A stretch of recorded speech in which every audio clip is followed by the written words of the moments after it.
শ্রাবণ মাসের প্রথম সোমবার মহাদেবের মাথায় জল ঢালার জন্য ভোর ৫টায় উঠে নদীর ঘাটে স্নানের জন্য বেরিয়ে পড়লাম।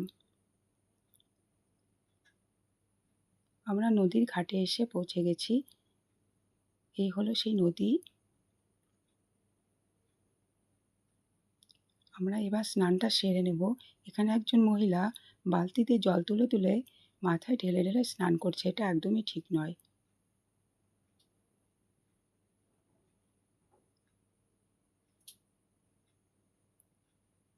আমাদের স্নান কমপ্লিট।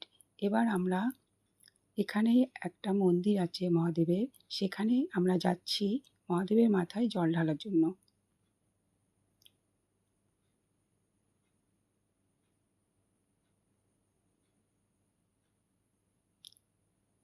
আমরা মন্দিরে ঢুকে গেছি। এবার আমরা মহাদেবের মাথায় জল ঢেলে পুজো সেরে নিচ্ছি।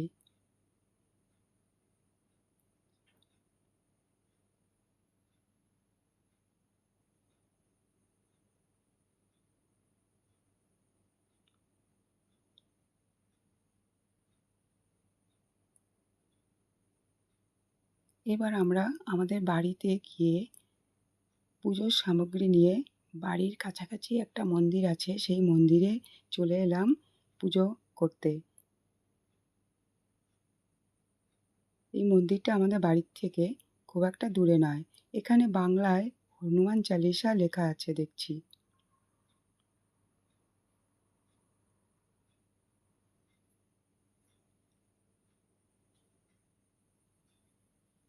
গাছ দুটো কি সুন্দর পাশাপাশি দাঁড়িয়ে আছে। এখানে পুজো সেরে আমরা আমাদের বাড়িতে চলে গেলাম। বাড়িতে গিয়ে বাড়িতে আমাদের মন্দিরে ভগবান শিবজির শিবলিঙ্গে পুজো ও অভিষেক সেরে পুজো কমপ্লিট করলাম।